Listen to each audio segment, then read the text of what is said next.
Today I am going to explain poem in the unit 3, The Garden Within. Here goes the poem. There is a garden in my heart where beauty grows in fits and starts, where smiles are petals from the flowers bestowed by others from their bowers. Nutritious hope reaps seeds to feed my spirit for its every need. With gratitude, I'll reach my goal to touch the island of my soul. So, written by Celia Borel. So, here the poetess, she is speaking about the heart in which the beautiful garden is there. Okay. So, here, where is the beautiful garden? Within the heart of the seed. How can be a garden within the heart of a seed? When we sow the seed, it will grow into a plant. And when it becomes like a tree, it can bear lot of fruits, and from each fruit we can get many trees, isn't it? So it can become like a garden, or even it can become like a forest, isn't it? So that's why the poetess is saying that there is a garden within the heart of the seed. So in the garden beauty grows, okay, and fits and starts, but not continuous. So beauty grows in fits and starts, but not continuously. Means whenever spring season is there, beautifulness is there. But when is summer, okay, all the trees shed their leaves and it become like dry. So no beauty in that season. Okay, isn't it? So beautiness grows, but not continuously. She accepts genuinely that smiling flowers in the garden are bestowed by other people who are sitting in the pleasant shade of the tree and are happy. So when we sit under the tree, we feel very happy and we praise the trees, okay, and we admire the beautiful flowers of the trees. So flowers have smiles as their petals, and that means the smiles are in her heart and bestowed by others and are living peacefully under the divine shade of the Almighty. See, bestowed means gave, showed respect. So see, air coolers or air conditioners, whatever may be, okay, they won't give as much as comfort as the trees give. Trees are the natural things which give real happiness and real shade and real comfort, okay.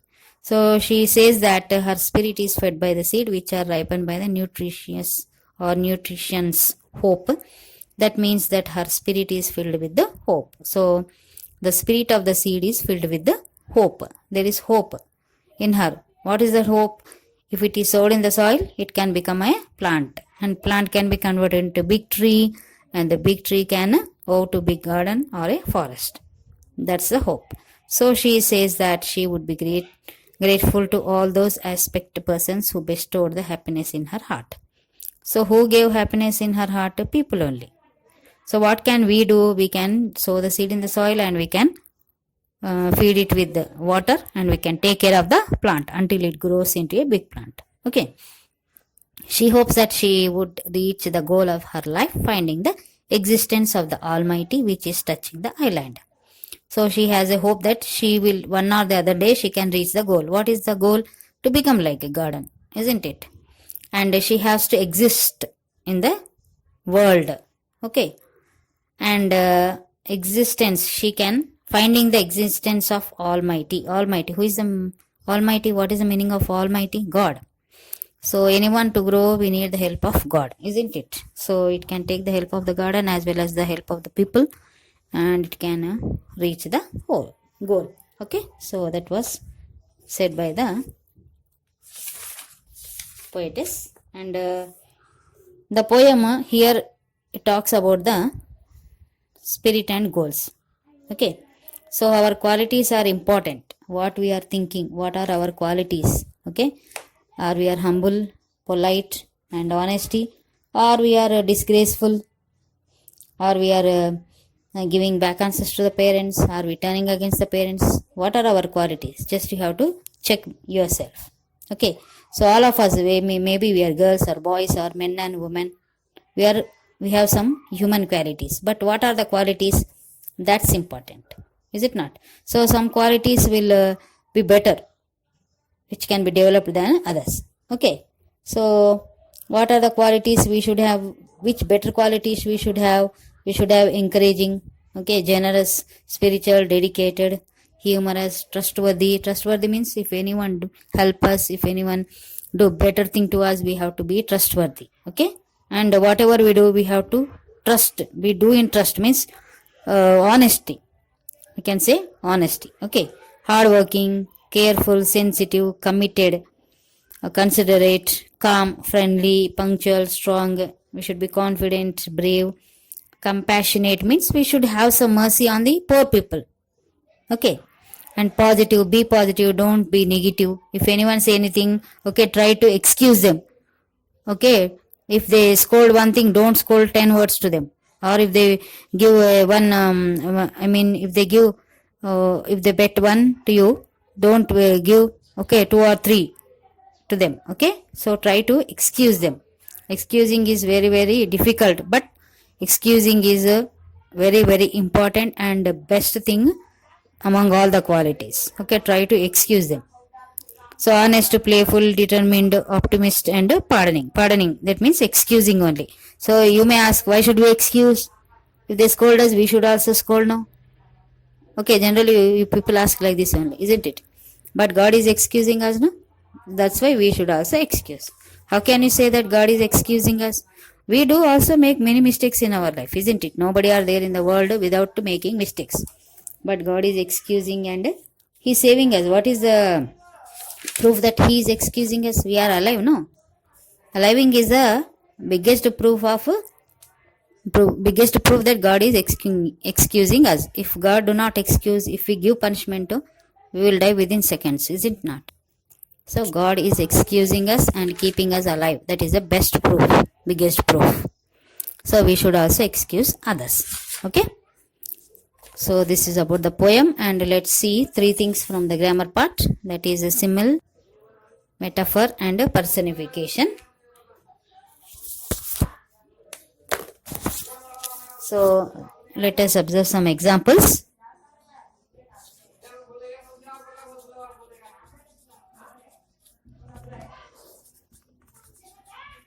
Simile means see.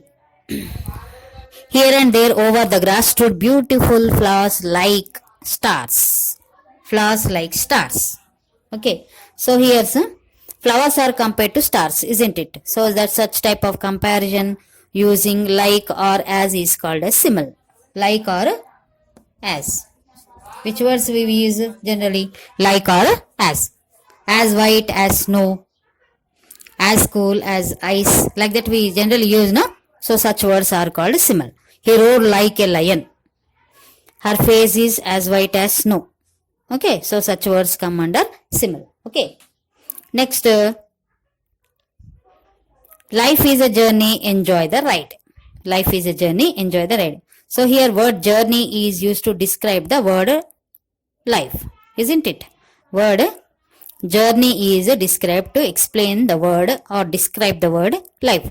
So such words are called metaphors. Means they are used to describe. They make description more powerful. Metaphors make the description more powerful. Okay. Metaphor. It is the word used to describe noun. Okay. Such are called as metaphors. Rudramadevi was a lioness in battle. How she was? Like a lioness. Okay. And her home was a prison. How is the home? Like a prison. So prison is explained or described to say how is the house. And lioness is given, is the word or used the word. The word used to describe the braveness of Rudramadevi, isn't it? And prison is the word used to explain the situation in the house. Okay. Like that. Now next third one is personification. Personification.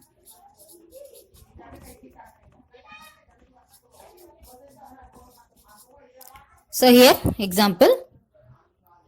Spring has forgotten his garden. Spring has forgotten his garden.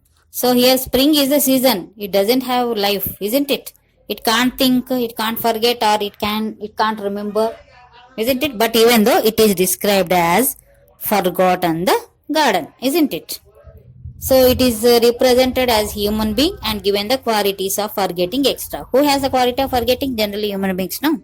But here season is also told as forgot the garden. Okay, forgot to come to the garden. So here it is represented as human being and gave the qualities of human being. So such type of, so it can be used in the literature. It's not real. So poem is also like a imagination. So here the spring is imagined like a human being and given the qualities of human being. So such type of description is called as a personification. Okay. So stars danced playfully in the moonlit sky. Will the stars dance? No, they won't know. But just it is like poem description. Okay. To make it more, interesting or more famous or to describe more clearly. So they use such things. So it's called as a personification. Okay. So by this we have completed unit 3 and day after tomorrow I will explain unit 4. Okay. So that's all for today. Have a good day.